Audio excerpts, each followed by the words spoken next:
Hello दोस्तों, नमस्कार। आपका स्वागत है आपके अपने चैनल हिंदी हब ऑफिशियल में। तो दोस्तों, आज हम कामायनी के श्रद्धा सर्ग के प्रश्नों पे विचार करने वाले हैं। आरपीएससी सेकंड ग्रेड में कामायनी का श्रद्धा सर्ग है वो लगाया गया है। तो इसके दोस्तों इस वीडियो में 60 प्रश्न हैं और इन 60 प्रश्नों के माध्यम से आपका एक थोड़ा सा रिवीजन है वो हो जाएगा। तो चलिए देखते हैं किस प्रकार के प्रश्न हैं। और आपके लगभग दोस्तों जो गद्य और पद्य की सारी रचनाएं थी वो आपके सारे रचनाओं के दोस्तों प्रश्न हो चुके हैं। और इससे पहले मैंने कामायनी का दोस्तों एक भाग और बना रखा है जिसमें मैंने कामायनी से संबंधित जो प्रमुख तथ्य हैं बहुत ही दोस्तों विस्तार के साथ में लिखाए हैं, जिनसे पिछली बार क्वेश्चन पूछा गया था। तो चलिए देखते हैं किस प्रकार के क्वेश्चन हैं। आपसे संबंधित तथ्य पूछे जा सकते हैं और विषय वस्तु में से भी दोस्तों प्रश्न पूछे जा सकते हैं। यदि गहराई से क्वेश्चन देगा तो विषय वस्तु से पूछ लेगा, यदि ऊपर से देगा तो वो आपको तथ्य में से पूछ सकता है। तो चलिए पहला क्वेश्चन है,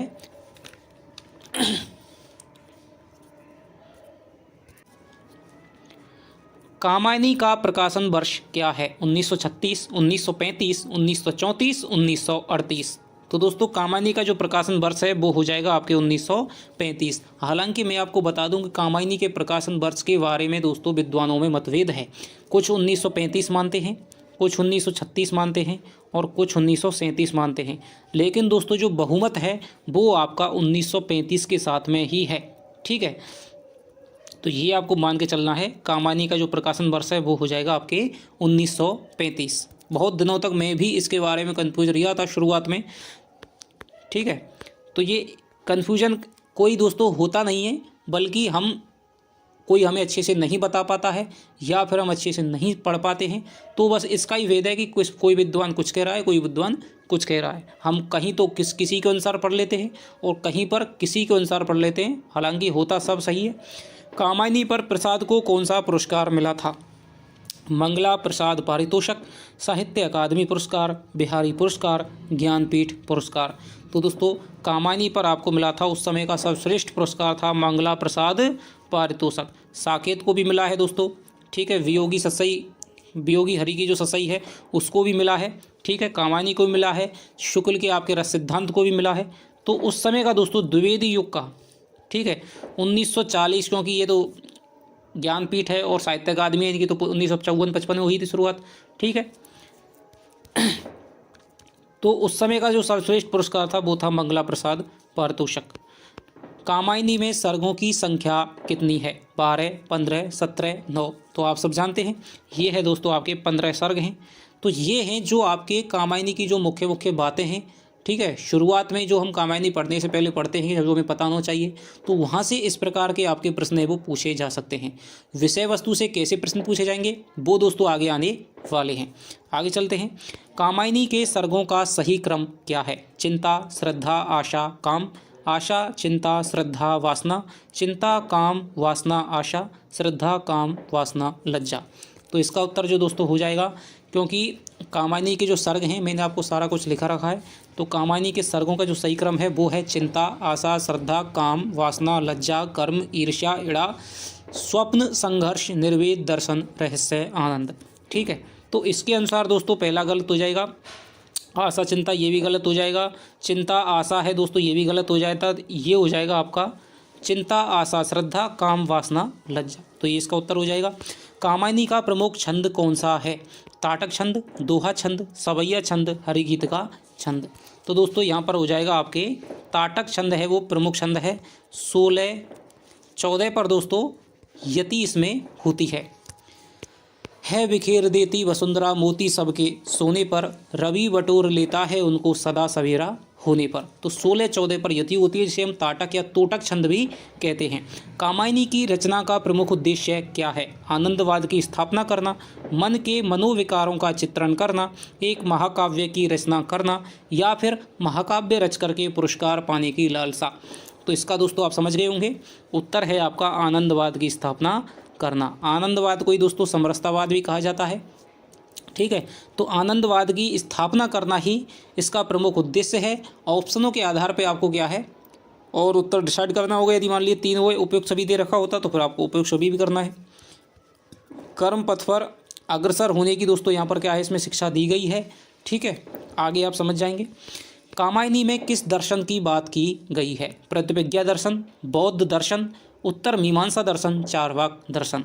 तो इसमें दोस्तों मूलतः आपका क्या है, शैव दर्शन का एक भाग है जो कश्मीर में दोस्तों क्या है, विख्यात है, जिसे कि हम प्रतिविज्ञा दर्शन कहते हैं। ठीक है, तो प्रतिविज्ञा दर्शन इसमें दोस्तों मुख्यतः प्रयोग हुआ है। और ये मैंने जो पहली वीडियो आपको पढ़ाई थी तब प्रतिविज्ञा दर्शन क्या है, इसमें क्या होता है, वो मैंने आपको बताया था। तो आप दोस्तों इस वीडियो को जाकर के देखिए, या फिर आपको ये वीडियो समाप्त होने से पहले या शुरुआत में आपको क्या है, आई बटन में लिंक मिल जाएगा। निम्न में से कौन सा सुमेलित नहीं है? मनु मन का प्रतीक, बिल्कुल सही है। श्रद्धा बुद्धि की प्रतीक, ये दोस्तों यहाँ पर क्या है, गलत हो जाएगा। कुमार मानव का प्रतीक है। आकुली किरात आसुरी शक्तियों के प्रतीक है। कामायनी में वृषभ है, वो किसका प्रतीक है? धर्म का, भोग का, कर्म का, धैर्य का। तो दोस्तों वृषभ है, ठीक है, श्वेत रंग का, वो आपका क्या है, धर्म का प्रतीक माना गया है। कामायनी में सोमलता किसका प्रतीक है? तो सोमलता भी दोस्तों इसमें क्या है, एक छोटा सा पात्र है। तो भोग का, धर्म का, आलस्य का, मन की पाश्विक वृत्तियों का। तो सोमलता जो पात्र है दोस्तों, वो इसमें क्या है, भोग का प्रतीक है, ध्यान रखना। ठीक है, पात्र तो बहुत सारे हैं, लेकिन मुख्य पात्रों की संख्या क्या है, बहुत ही कम है। वो आगे क्वेश्चन आने वाला है। कामायनी एक पुनर्विचार किसकी रचना है? रामस्वरूप चतुर्वेदी, मुक्तिबोध, भोलानाथ तिवारी और नामवर सिंह। तो कामायनी दोस्तों एक पुनर्विचार है रामस्वरूप चतुर्वेदी की, और कामायनी एक पुनर्मूल्यांकन है दोस्तों मुक्तिबोध की है। कामायनी में प्रमुखतः पात्रों की संख्या क्या है? हालांकि पात्र तो दोस्तों छोटे मोटे यदि हम लगावें जैसे तो बहुत सारे हैं, लेकिन जो मुख्य पात्र हैं दोस्तों वो हो जाएंगे आपके 7 हो जाएगी उनकी संख्या। ठीक है, एक आपका मनु हो जाएगा, श्रद्धा हो जाएगी, इड़ा हो जाएगी। ठीक है, मनु, श्रद्धा, इड़ा, ठीक है, और आपके साथ कुमार हो जाएगा, और आपके आकुली किरात हो जाएंगे। ठीक है, तो इस प्रकार के 7 आपके मुख्य पात्र हैं। हालांकि आपसे क्या है, थोड़ी मुख्य जानकारियां ही पूछ सकता है, जो कि जब पूछी जाती हैं, जब आपको क्या है, पूरा महाकाव्य यदि आपके में लगा हुआ होता तब आपसे अंदर की जानकारियां पूछी जाती हैं। लेकिन दोस्तों फिर भी जो पहली वीडियो है वो आपके लिए इस प्रकार के तथ्यों से संबंधित बहुत ही उपयोगी होगी। उसमें से ज़्यादातर तथ्य छोड़े दोस्तों नहीं गए हैं। कामायनी की प्रस्ताविका बच्चन सिंह ने प्रसाद के किस नाटक को माना है? तो कामायनी की जो प्रस्तावना बच्चन सिंह ने माना है दोस्तों, वो है एक कामना नाटक को। ठीक है, ये चारों ही प्रसाद के नाटक हैं। ध्रुवश्री है, कामना है, एक गूंठ है, अजातशत्रु है। कामायनी को नए युग का काव्य कहने वाले आलोचक कौन हैं? नंदुलारे वाजपेयी, मुक्तिबोध, नामवर सिंह और नगेंद्र। तो कामायनी को नए युग का दोस्तों महाकाव्य किसने कहा है? नंदुलारे वाजपेयी ने। आगे चलते हैं। कामायनी को फैंटेसी किस आलोचक ने कहा है? मुक्तिबोध, नामवर सिंह, रामस्वरूप चतुर्वेदी और डॉक्टर नगेंद्र। तो कामायनी को दोस्तों फैंटेसी का संबंध सर्वाधिक दोस्तों प्रयोग किया है किसने? गजानन माधव मुक्तिबोध ने। तो कामायनी को दोस्तों फैंटेसी जोड़ करके उसकी फैंटेसी परक व्याख्या कामायनी एक पुनर्मूल्यांकन नामक आलोचनात्मक ग्रंथ में गजानन माधव मुक्तिबोध ने की थी दोस्तों। इनकी कुछ प्रसिद्ध कविताएं हैं, जैसे कि आपका अंधेरे में है, ब्रह्म राक्षस है, ठीक है, भूरी भूरी खाक धूल, चांद का मुंह टेढ़ा है। इनके 2 कविता संग्रह हैं। आगे चलते हैं। यदि मैं कामायनी लिखता किसकी रचना है? पंत की, निराला की, दिनकर की, अज्ञे की। तो ये दोस्तों ये रचना है, यदि मैं कामायनी लिखता, तो ये है दोस्तों आपके पंत की रचना है। रचना क्या है? थोड़ा सा लेख है।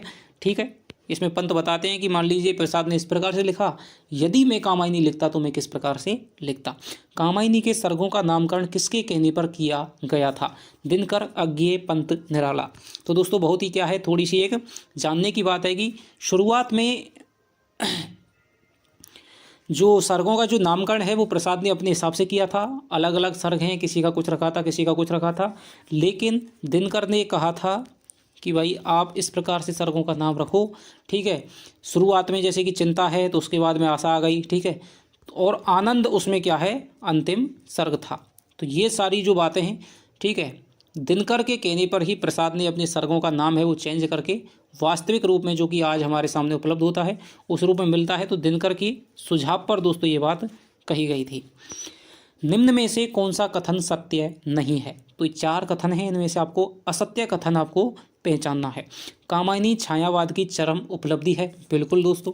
ठीक है। सर्वश्रेष्ठ रचना छायावाद क्या है, संपूर्ण हिंदी साहित्य की श्रेष्ठ रचनाओं में दोस्तों शुमार होती है। रामचरितमानस के बाद यदि किसी महाकाव्य का स्थान आता है तो वो दोस्तों आपके क्या है, कामायनी है। कामायनी में सर्गों का नामकरण भाव या मनोविकारों के आधार पर किया गया है, ये भी सत्य है। कामायनी के अनुसार ज्ञान क्रिया बुद्धि के समन्वय से ही आनंद की प्राप्ति संभव है, बिल्कुल दोस्तों बिल्कुल सही है। कामायनी में महाचिति मन की परम शक्तियों का नहीं दोस्तों, ठीक है, प्रतीक है जिसके कारण मनुष्य कार्य करने के लिए प्रेरित होता है। तो ये कथन है दोस्तों यहाँ पर क्या है, गलत हो जाएगा, क्योंकि जो महाचिति है दोस्तों क्या है, संसार की एक ऐसी शक्ति है जिसके अनुसार ही क्या है, विनाश की और सृष्टि की जो क्रियाएं हैं वो चलती रहती हैं। और ये दोस्तों प्रतिज्ञा दर्शन है, उसमें इसको क्या है, अनंत शक्ति का प्रतीक माना गया है। आगे चलते हैं। श्रद्धा कामायनी का कौन सा सर्ग है, तो चिंता, आशा, श्रद्धा। तो दोस्तों तीसरा यहाँ पर सर्ग हो जाएगा। कमेंट में दोस्तों बताइएगा किस प्रकार के आपको क्वेश्चन लग रहे हैं। तो ये मैं आपको बता रहा हूँ। अब यहाँ पर विषय वस्तु से संबंधित जो कि हमारा श्रद्धा सर्ग लगाया हुआ है, उसमें से अब विषय वस्तु से किस प्रकार क्वेश्चन आते हैं वो सब आप जानते ही हैं। तो वहाँ से अब यहाँ पे प्रश्न है वो चालू हो गए हैं। तीर तरंगों सी फेंकी मड़ी एक पंक्ति कामायनी के किस सर्ग से ली गई है, तो दोस्तों कौन हो तुम संसृति जलनिधि तीर तरंगों सी फेंकी मड़ी एक, इस पंक्ति से श्रद्धा सर्ग की है शुरुआत होती है। तो यहाँ पर आके श्रद्धा सर्ग से ये ली गई है। आगे चलते हैं। कौन हो तुम संसृति जलनिधि तीर तरंगों सी फेंकी मड़ी एक, किसका कथन है, तो ये जो कथन है दोस्तों वो है आपका श्रद्धा का कथन हो जाएगा, ठीक है। मनु के बारे में श्रद्धा कह रही है कि तुम कौन हो, ठीक है, समुद्र में फेंकी गई मणि के समान तुम इस क्या है, इस सृष्टि की जलनिधि यानी कि सृष्टि जो संसार है, सृष्टि जो सागर है उसके किनारे पे बैठे हुए तुम फेंकी हुई मणि के समान में तुम कौन हो। तो ये श्रद्धा है वो मनु से कहती है, उसको हताश निराश देख करके। मनु को श्रद्धा की आवाज़ किसके समान लगती है, तो बहुत ही दोस्तों सुंदर सुंदर उपमाएं दी गई हैं। प्रसाद का दोस्तों बहुत ही क्या है, ये कामायनी का कोई महत्वपूर्ण सर्ग माना जाता है। श्रद्धा है, लज्जा है आपके, तो बहुत ही दोस्तों क्या है सुंदर सर्ग हैं श्रृंगार रस की दृष्टि से। मधुकरी के समान, वाल्मीकि के प्रथम छंद के समान, कोयल की मधुर वाणी के समान, ए और ब दोनों। तो दोस्तों यहाँ पर श्रद्धा की जो आवाज़ है वो मधुकरी के, ठीक है, मधुकरी का सा जब सानंद, और वाल्मीकि के प्रथम कवि का हो जो प्रथम छंद, तो उसके समान भी दी गई है, ठीक है। तो यहाँ दोनों ही उत्तर दोस्तों ए और ब यहाँ पर हो जाएंगे, ठीक है। कोयल की वाणी के समान दोस्तों नहीं दी गई है, ठीक है। जैसे ही उसकी वाणी को मनु सुनते हैं, जब वो पूछती है कि भाई तुम कौन हो, इस संसार सागर पर बैठे हुए, इसके किनारे पर बैठे हुए, तुम तरंगों के द्वारा फेंकी गई मणि के समान में तुम कौन हो, ठीक है, क्या हो, किस प्रकार से, तो फिर वो क्या है, जब मनु के कानों में ये वाणी पड़ती है तब उन्हें इस प्रकार सा लगता है कि भाई कोई मधुकरी गुंजार कर रही हो। एक झटका सा लगा सहर्ष, यहाँ कवि के अनुसार किसे झटका लग गया है, ठीक है, मनु को, श्रद्धा को, इड़ा को, स्वयं कवि को। तो यहाँ पर कवि कहता है कि भाई जैसे ही मनु उसकी वाणी को सुनते हैं, श्रद्धा की वाणी को सुनते हैं, तो उसको क्या है, एक झटका सा सहर्ष लग जाता है, हर्ष सहित लगता है दोस्तों, ठीक है। तो यहाँ पर क्या है, मनु को झटका लगता है क्योंकि प्रलय हो चुकी थी, निर्जन एकांत में दोस्तों क्या है, मनु हैं वो रह रहे थे, और किसी भी दोस्तों क्या है हलचल का वहाँ पर कोई भी क्या है, किसी भी प्राणी का, किसी भी जीव जंतु का हलचल नहीं थी। फिर क्या है, उन्हें इस प्रकार से एक मनुष्य की, एक स्त्री की वाणी सुनाई देती है, तो फिर हर्ष सहित झटका तो लगना ही था, ठीक है। आश्चर्य भी हुआ था, लेकिन किसके साथ में, हर्ष के साथ में, कि चलो कोई ना कोई तो मेरे जैसा अभी जीवित है। मनु को एकदम झटका क्यों लग गया था, श्रद्धा को देख करके, श्रद्धा की कोमल वाणी को सुन करके, श्रद्धा के गीत को सुन करके, और भंवरों और मधुकरी के मधुर गुंजार को सुन करके। तो दोस्तों जैसे ही पहला ऑप्शन देखिए, श्रद्धा को देख करके उन्हें झटका नहीं लगा था, बल्कि उन्होंने उस वाणी को केवल सुना ही था जब वो क्या है अपने में खोए हुए थे, और उन्हें लगा कि यार कोई मुझे पुकार रहा है, कोई मुझे बुला रहा है, कोई मुझसे कुछ पूछ रहा है, तो उन्हें लगा कि ये तो क्या है, एक स्त्री का स्वर है। तब वो उपमाओं में खो जाते हैं कि भाई ये तो मधुकरी का सा सानंद है, प्रथम कवि का जो सुंदर छंद है, ठीक है, और तपन में शीतल मंद बयार के, इस प्रकार से क्या है वो खो जाते हैं, तो उपमा देने लगते हैं। तो यहाँ पर श्रद्धा की जो कोमल वाणी है दोस्तों, ठीक है, श्रद्धा गीत नहीं गा रही थी, वो तो केवल क्या है मनु से पूछ रही थी, श्रद्धा को देखा नहीं था अभी तक मनु ने, ठीक है, भंवरों से कोई मतलब नहीं है, तो इसका उत्तर हो जाएगा आपका श्रद्धा की कोमल वाणी को सुन करके मनु को झटका लग गया था। आगे चलते हैं। कुसुम वैभव में लता समान चंद्रिका से लिपटा घनश्याम, यहाँ किसका सौंदर्य का वर्णन किया गया है, तो यहाँ पर दोस्तों श्रद्धा के सौंदर्य का वर्णन किया गया है। आगे चलते हैं। श्रद्धा के कपड़े किस प्रकार के थे, कोमल और सुगंधित, पेड़ पौधों की छाल के, मृगों की खाल के, गांधार देश के नीले रोम वाले मेषों की खाल के। तो श्रद्धा आप जानते हैं गांधार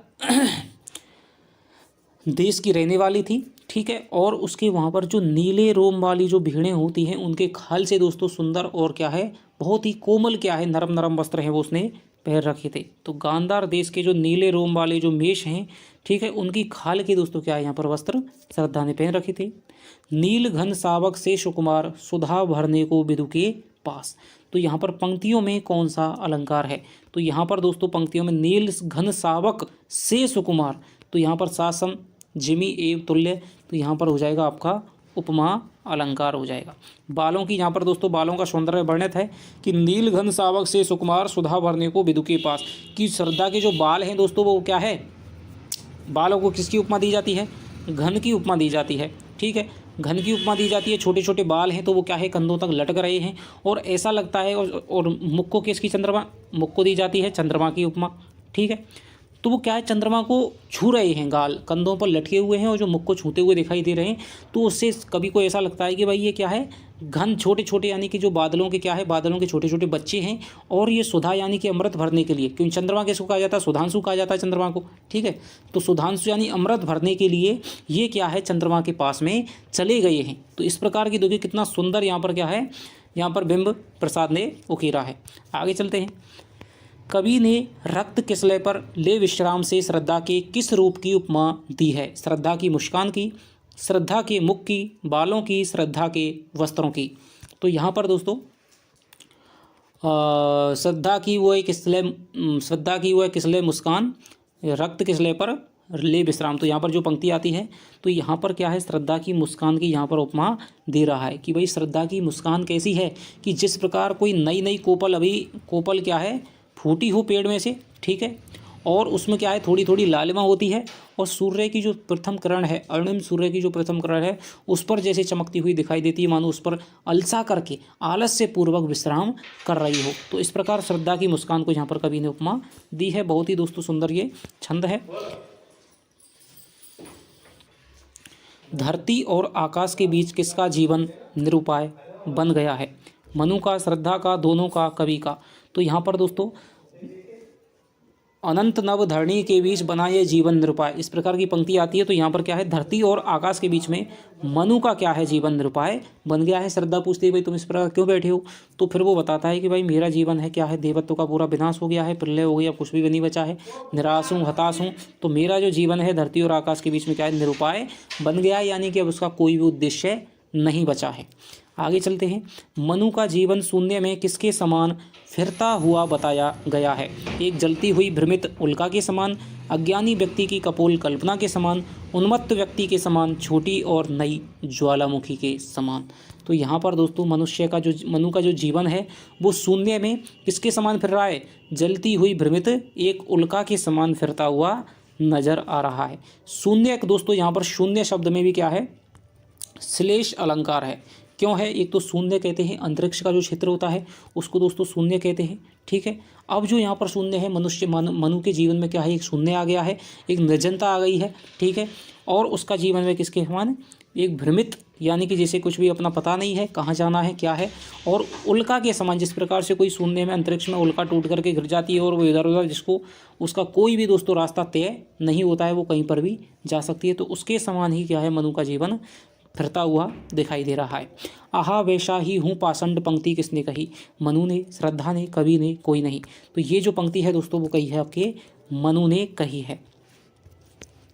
उपरोक्त पंक्ति में यानी कि इस पंक्ति में आहा वैसा ही पाषंड, तो यहाँ पर दोस्तों पाषंड शब्द का अर्थ यहाँ पर क्या है, पाखंड है, पत्थर है, अभागा जीवन है, उपर्युक्त सभी है। तो दोस्तों यहाँ पर पाषंड माने, वैसे तो शाब्दिक अर्थ यदि इसका देखें तो पाषंड माने होता है आपका पत्थर, ठीक है।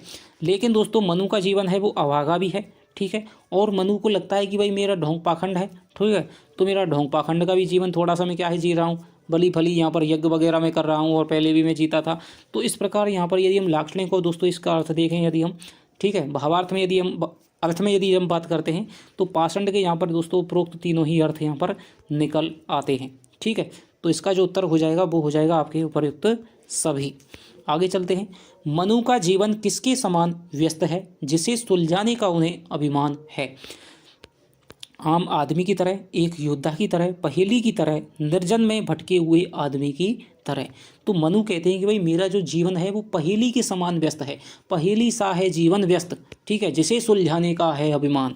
तो यहाँ पर दोस्तों क्या है, वो कहते हैं कि मेरा जीवन है वो पहेली की तरह व्यस्त है और उलझ गया है, जिसे मैं सुलझाता हूँ और सुलझाने पर मुझे क्या है, एक अभिमान होता है, फिर भी क्या है, मेरा कुछ भी नहीं हो पा रहा है। बसंत का दूत किसे कहा गया है? कोयल को, श्रद्धा को, मनु को, कवि की कविता को। बसंत का दूत किसे कहा गया है? तो दोस्तों कोयल को, श्रद्धा को, मनु को, कवि की कविता को। तो बसंत का दूत है वो आपके श्रद्धा को। कौन हो तुम बसंत के दूत, ठीक है, ये पंक्ति में कहते हैं श्रद्धा से, जब कहते हैं कि भाई अब तुमने मेरा परिचय तो ले लिया, अब तुम बताओ तुम कौन हो बसंत के दूत, ठीक है, तपन में शीतल मंद बयार, ठीक है। तो ये पंक्ति है वो मनु कहते हैं श्रद्धा से। तो यहाँ पर बसंत का दूत है वो आपको श्रद्धा को बताया गया है। यदि दोस्तों वीडियो पसंद आ रही है तो आपको लाइक कर दीजिएगा, ठीक है। मनु के द्वारा श्रद्धा को कौन सी उपमा नहीं दी गई? वसंत के दूत की, तपन में शीतल मंद बयार की, नखत की, आशाकरण की, बादलों में से झांकते चंद्रमा की। तो यहाँ पर दोस्तों मनु के द्वारा श्रद्धा को नहीं दी गई जो उपमा है वो है बादलों में झांकते चंद्रमा की, क्योंकि बसंत के दूत की दी थी। कौन हो तुम बसंत के दूत, तपन में शीतल मंद बयार, ठीक है, नखत की आशा किरण समान। तो ये वाली जो उपमाएं हैं तीनों ही मनु ने श्रद्धा के लिए दी थी। लगा कहने आगंतुक व्यक्ति, जब मनु पूछ लेते हैं कि भाई तुम कौन हो, किस प्रकार से क्या है, तो फिर क्या है, लगा कहने आगंतुक व्यक्ति, पंक्ति के अनुसार यहाँ आगंतुक कौन है? तो यहाँ पर दोस्तों जो आगंतुक है वो है यहाँ पर श्रद्धा, क्योंकि मनु तो दोस्तों उस प्रदेश में पहले से ही निवास कर रहे थे, लेकिन श्रद्धा है वहाँ पर आई थी और उन्होंने मनु को देखा और वो पूछने लगी भाई तुम कौन हो, क्या है। तो यहाँ पर क्या है, आगंतुक श्रद्धा के लिए आया है। अब वो बताती है कि भाई मैं यहाँ पर कैसे फंस गई, ठीक है। दे रहा हो कोकिल सानंद, सुमन का ज्यों मधुमेह संदेश, पंक्ति में कौन सा दोष है? वचन संबंधी, लिंग संबंधी, ग्राम्यत्व संबंधी, काल संबंधी। तो दे रहा हो कोकिल, कोकिल है दोस्तों ये कोकिल, कोकिल सानंद, सुमन का जो मधुमेह संदेश। जैसे ही श्रद्धा बोलने लगती है दोस्तों वचन सविशेष और दे रहा हो कोकिल सानंद, सुमन का जो मधुमेह संदेश, तो मनु को लगता है कि मान लीजिए कोई कोकिल है, कोई कोयल है और वो क्या है, सुमन को यानी कि फूलों को मधुमेह संदेश दे रहा हो, यानी कि वसंत के आगमन की क्या है, संदेश सूचना दे रहा हो। तो यहाँ पर जो कोकिल शब्द है दोस्तों वो स्त्रीलिंग का माना जाता है, ठीक है। और विचित्र बात ये है दोस्तों, जो प्रसाद हैं, प्रसाद ने कोकिल शब्द को हमेशा ही पुल्लिंग में यूज किया है। यदि जहाँ पर भी इनके काव्य में जितनी बार कोकिल शब्द आया है उसके लिए उन्होंने दोस्तों पुल्लिंग का ही यूज किया है। इसीलिए यहाँ पर दे रहा हो, रहा हो, रही की जगह पर यहाँ पर इन्होंने कहा है रहा हो, ठीक है। तो यहाँ पर अब ये तो है नहीं सकता कि प्रसाद जिस शब्द का जिस प्रकार यूज करते हैं उसको वैसे ही मान लिया जाए, ठीक है, क्योंकि बहुमत की है और विद्वानों की जो खोज वगैरह है, तो इस हिसाब से तो कोकिल शब्द है वो आप जानते हैं स्त्रीलिंग का है, ठीक है। तो इसीलिए यहाँ पर क्या है, लिंग संबंधी दोष यहाँ पर माना जाएगा, ठीक है। तो यहाँ पर हो जाएगा लिंग संबंधी दोष। यदि यहाँ पर रहा की जगह यहाँ पर होता रही तो यहाँ पर ये दोष का निवारण हो जाता। आगे चलते हैं। श्रद्धा क्या सीखना चाहती थी? वीणा बजाना, कविता करना, नृत्य करना, ललित कलाएं। तो दोस्तों जो श्रद्धा है वो क्या थी, वो क्या है, वो कहती थी कि मैं तो गांधार देश की रहने वाली थी, अपने पिता की प्यारी संतान थी और मैं ललित कलाओं का ज्ञान सीखना चाहती थी, इसलिए मैं इसमें क्या है हिमालय प्रदेश में आ गई थी। लेकिन क्या है आगे वो बताएगी। तो यहाँ पर क्या है, सीख लूँ ललित कला का ज्ञान, ठीक है। तो ललित कलाओं को वो सीखना चाहती थी। हालांकि ये सारी कलाएं हैं, कविता करना, नृत्य करना, वीणा बजाना, चित्र, ये सारी क्या हैं, ललित कलाएं ही होती हैं, गीत गाना। घूमने का मेरा अभ्यास बड़ा था, मुक्त व्योमतल नृत्य, किसके बारे में कहा गया है? तो ये दोस्तों श्रद्धा के बारे में कहा गया है। श्रद्धा कहती है एक तो मैं क्या है ललित कलाओं का ज्ञान लेना चाहती थी और यहाँ पर जो गंधर्व हैं, ठीक है, उनके पास में ललित कलाओं का क्या है अकूत भंडार भरा पड़ा है और मुझे क्या है उन दिनों क्या है मुझे थोड़ा सा घूमने का क्या है आदत लग गई थी, टेब लग गई थी, अभ्यास हो गया था, इसलिए मैं घूमती यहाँ पर पहुंची और यहाँ पर मैं फंस गई। श्रद्धा ने धरा की सुकुड़न किसे बताया गया है? तो दोस्तों बहुत ही अच्छा क्वेश्चन है। श्रद्धा ने धरा की सुकुड़न किसे बताया है? हिमालय को, हिमालय की घाटियों को, समुद्र को, गांधार प्रदेश को। तो श्रद्धा ने धरा की सुकुड़न दोस्तों बताया है, वो बताया है हिमालय को, ठीक है, कि भाई हिमालय जो धरा है ये क्या है सिकुड़ गई है और तभी इस क्या है हिमालय का क्या है उद्भव हो गया है। और दोस्तों देखिए ये बिल्कुल ही भौगोलिक सत्य पर क्या है ये खरी बात उतरती है कि भाई ये जो प्लेटें हैं आपने में पढ़ा होगा भूगोल में, तो ये जो प्लेटें हैं और यहाँ पर ये क्या है इधर इनमें क्या है सीमा में कौन सी सीमा है, या अभिसारी सीमा, तो इसमें क्या है इन पर होती है, तो यहाँ पर क्या है ये जो हिमालय की उत्पत्ति हुई है, इस प्रकार से आपने पढ़ा होगा। तो यहीं पर प्रसाद ने क्या है यहाँ पर दोस्तों इनकी भौगोलिक ज्ञान भी यहाँ पर इनका प्रकट होता है कि भाई सिकुड़न, तभी तो ये सिकुड़न बनी है कि धरा है वो सिकुड़ी है, ठीक है, इधर की प्लेट इधर प्लेट सिकुड़ी है, तो यहाँ पर हिमालय की उत्पत्ति हुई है। तो श्रद्धा क्या है, धरा की सिकुड़न बताती है हिमालय पर्वत को। आगे चलते हैं, श्रद्धा किस प्रदेश की रहने वाली थी, हिमालय, गांधार, कुरु प्रदेश, महागध। तो दोस्तों श्रद्धा है वो गांधार प्रदेश की रहने वाली थी, इसीलिए तो उसके वस्त्र क्या हैं, उसके वस्त्रों के बारे में कहा गया है कि गांधार के मेषों के, तो गांधार के रहने वाले नीले रोम वाले मेषों के क्या खाल से उसके वस्त्र बने हुए हैं। हिमाचल यानी कि हिमालय में तो दोस्तों को क्या है ललित कलाएं सीखने के लिए आई थी और यहाँ के सौंदर्य को देखते देखते यहाँ पर भटक गई थी और फिर क्या है जलपिल्य हो गया था। श्रद्धा ने हिमालय को क्या बताया है, एक सोया हुआ मौन संदेश, महान, भारतवर्ष की रक्षा करने वाला, मनु और श्रद्धा को बचाने वाला, नित्य परिवर्तित होने वाला। तो यहाँ पर दोस्तों क्या है श्रद्धा ने हिमालय को एक सोया हुआ मौन संदेश बताया है। तो यहाँ पर भी दोस्तों इसमें क्या है व्यंजना शब्द शक्ति यहाँ पर दृष्टिगोचर होती है कि एक सोया हुआ मौन संदेश है कि हिमालय किस प्रकार से सोते हुए भी दोस्तों क्या है मौन रूप में क्या है संदेश देता है। तो इसके बहुत सारी कविताओं में दोस्तों ये क्या है आया है, भारतवर्ष की रक्षा तो करता ही करता है, लेकिन संकेत किसका देता है, धैर्यता का देता है, ठीक है, उत्तर से लेकर के बंगाली खाड़ी तक फैला हुआ है, ठीक है, रक्षा का संदेश देता है। तो विभिन्न प्रकार की क्या है मौन संदेश ये दे रहा है, प्राकृतिक सुंदरता का जो भी है, ठीक है, और प्रलय के समय में उनकी रक्षा भी यही करता है। तो एक सोया हुआ संदेश श्रद्धा ने इसको कहा है। एक दिन सहसा सिंधु अपार, लगा टकराने नगतल क्षुब्ध, अकेला यह जीवन निरुपाय, आज तक घूम रहा विस्रब्ध। पंक्ति किसने कही है, मनु ने श्रद्धा से, श्रद्धा ने मनु से, मनु ने स्वयं से, कवि ने मनु के बारे में। तो ये जो पंक्ति है दोस्तों पहली बार आ चुकी है आरपीएससी में, ठीक है। तो एक दिन सहसा सिंधु अपार, लगा टकराने नगतल क्षुब्ध। तो ये जो पंक्ति है दोस्तों वो कही है आपके मनु ने, वो श्रद्धा ने कही है मनु से, ठीक है। श्रद्धा कहती है कि मैं पिता की प्यारी संतान थी और मुझे क्या है ललित कलाएं सीखनी थी और मैं प्राकृतिक सौंदर्य को देखते देखते हिमालय प्रदेश में आ गई, लेकिन एक दिन क्या है ये जो पर्वत है जो सागर है वो इस क्या है नगतल यानी कि इस हिमालय के चरणों में क्या है टकराने लग गया और तब क्या है पानी बढ़ते बढ़ते यहाँ पर क्या है ये प्रलय हो गई थी। तो ये बात कहती है मनु से। श्रद्धा ने सृष्टि को किसका परिणाम बताया है, महाचिति का, इच्छा का, संभोग का, वासनाओं का। तो श्रद्धा ने दोस्तों जो सृष्टि को सर्ग इच्छा का है परिणाम, काम मंगल से मंडित श्रेय सर्ग इच्छा का है परिणाम, ठीक है। तो ये है दोस्तों इच्छा का परिणाम बताया है श्रद्धा ने सृष्टि को। मनु क्या हार बैठे हैं, जीवन का दाव, अपना सुख और ऐश्वर्य, अपना देवत्व, अपने बंधुजन और साथियों को। तो दोस्तों हार बैठे जीवन का दाव, ठीक है। तो ये है दोस्तों मनु जीवन का दाव है उसको हार बैठे हैं। प्रकृति के यौवन का श्रृंगार कभी ना करेंगे बासी फूल। बहुत ही दोस्तों प्रसिद्ध यहाँ पर क्या है ये पंक्ति है प्रसाद की। कथन किसने कहा, श्रद्धा ने, मनु ने, कवि ने, ए और वह दोनों। तो यहाँ पर दोस्तों दो ही पात्र हैं, एक तो श्रद्धा है और एक यहाँ पर मनु है, ठीक है। कुछ एक बातों को क्या है भले ही एक कवि कहता है लेकिन मुझे नहीं लगता वो इनका कोई बात आएगी, ठीक है। तो आपको या तो श्रद्धा है या फिर आपका मनु है। तो प्रकृति के यौवन का श्रृंगार कभी ना करेंगे बासी फूल। तो यहाँ पर मनु को दोस्तों क्या है सजग करती हुई, उसकी निराशा को हटाती हुई कहती है, कौन कहती है, श्रद्धा कहती है कि प्रकृति के यौवन का श्रृंगार कभी भी बासी फूल नहीं कर सकते हैं। इसी प्रकार यहाँ पर तुम जैसे निराश हो, हताश हो, इस प्रकार के विचार वाले जो पुरुष हैं वो सृष्टि का क्या है शुरुआत, उसका विकास है वो नहीं कर सकते हैं। यही जड़ का चेतन सानंद। पंक्ति में कौन सा अलंकार है, विभावना, उपमा, रूपक, विरोधाभास। तो दोस्तों जड़ और चेतन, ठीक है, देख लीजिए विलोम शब्द है। तो यहाँ पर क्या है जड़ और चेतन का आनंद है, जड़ में चेतना का आनंद बताया जा रहा है, तो यहाँ पर विरोधाभास अलंकार हो जाएगा। आगे चलते हैं। हमारा हृदय रत्न निधि स्वच्छ, किसने किसके लिए कहा है, शारदा ने मनु के लिए, मनु ने शारदा नहीं, श्रद्धा ने मनु के लिए, मनु ने श्रद्धा के लिए, मनु ने स्वयं के लिए, श्रद्धा ने स्वयं के लिए।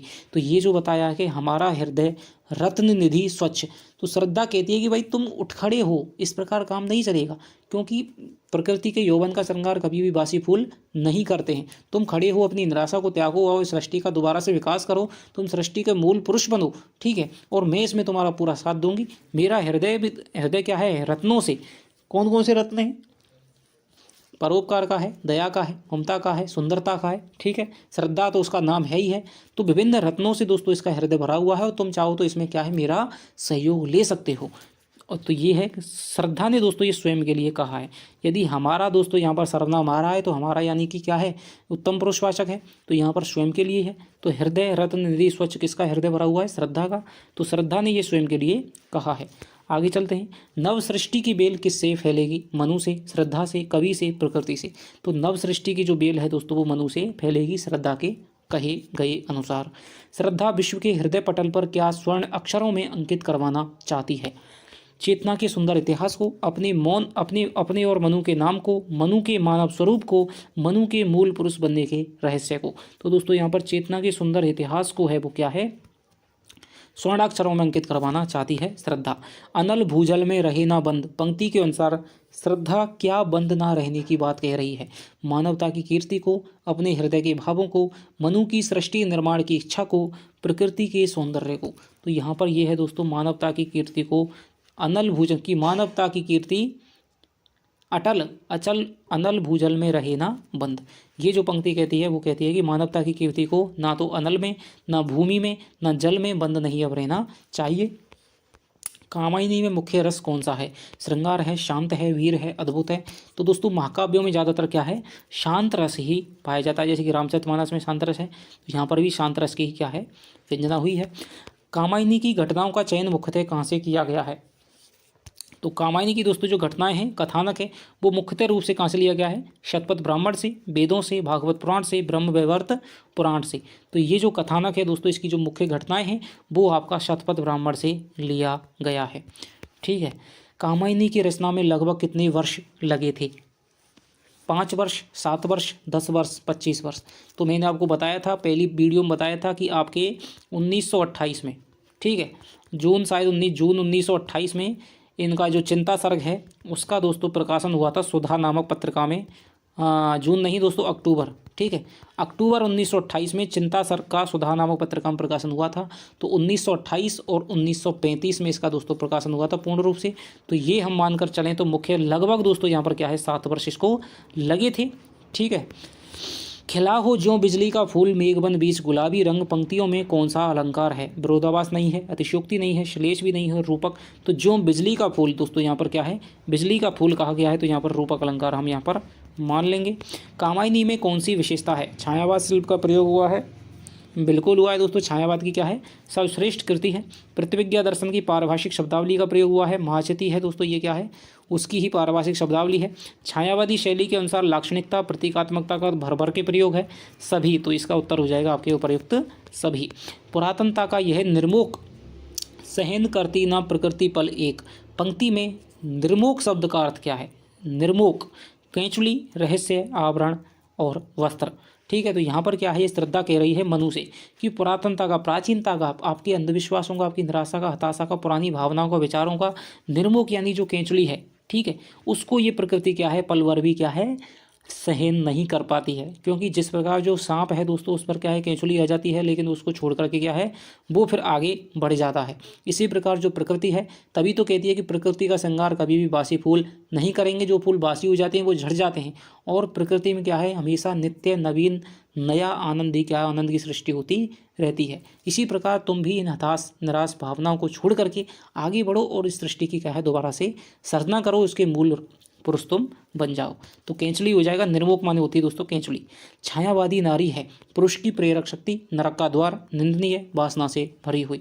तो यहाँ पर छायावादी नारी को दोस्तों यहाँ पर क्या है, पुरुष की प्रेरक शक्ति बताया गया है। लेकिन जो नाथ साहित्य में दोस्तों क्या है, उसको क्या है, नरक का द्वार कह दिया गया है। इसी का भावना कबीर पर भी आई है। और कबीर क्या कहते हैं, कबीर कहते हैं कि नारी की झाई परत अंधा होत भुजंग, और कबीरा तिन की कागति जो नित नारी के संग। हालांकि दोस्तों कबीर ने जो राम की वंदना है वो भी क्या है स्त्री के रूप में की है, लेकिन कबीर है दोस्तों मुख्यतः कामनी रूप की उसकी क्या है निंदा करते हैं। कनक कामनी ये दुर्गम घाटी दो है, तो नारी के कामनी रूप की निंदा है वो आपके संत साहित्य में मिलती है। और आपके क्या है और ढोल गंवार शूद्र पशु नारी, तो तुलसीदास के यहाँ पर भी नारी की निंदा मिलती है। लेकिन जो छायावादी नारी है दोस्तों क्या है पुरुष की प्रेरक शक्ति है, ठीक है। और द्विवेदी युग में भी दोस्तों नारी की क्या है अवलापने का नारी, ठीक है। अवलापन का भी जिक्र हुआ, उसकी दयनीयता का भी, और उसकी क्या है सबलता का भी जिक्र हुआ है कि नर से भारी नारी दो दो मात्राएं हैं, ठीक है। कामायनी को छायावाद का उपनिषद किसने कहा है? शुक्ल ने, हजारी प्रसाद द्विवेदी ने, शांति प्रिय द्विवेदी ने, नंबर सिंह ने। तो छायावाद को छायावाद का उपनिषद है कामायनी को किसने कहा है? शांति प्रिय द्विवेदी ने। बहुत ही दोस्तों इंपॉर्टेंट क्वेश्चन, ठीक है, साहित्य की दृष्टि से भी और वैसे भी। कामायनी को दोस्तों यही ज़्यादातर कथन पूछा जाता है। एक तो मानवता का रसात्मक इतिहास किसने कहा है, ठीक है। फैंटेसी किसने कहा है? फैंटेसी वाला क्वेश्चन दोस्तों आपके कहाँ आया था? कामायनी को फैंटेसी किसने कहा है? तो ये आया था आपके कॉलेज लेक्चरर 2021 में। तो शांति प्रिय द्विवेदी दोस्तों बहुत ही अच्छा क्वेश्चन है। छायावाद का उपनिषद। कामायनी को दोष रहित व दोष सहित रचना किसने कहा है? दोष रहित व दोष सहित रचना किसने कहा है? दिनकर ने, नामवर सिंह ने, मुक्तिबोध ने, निराला ने।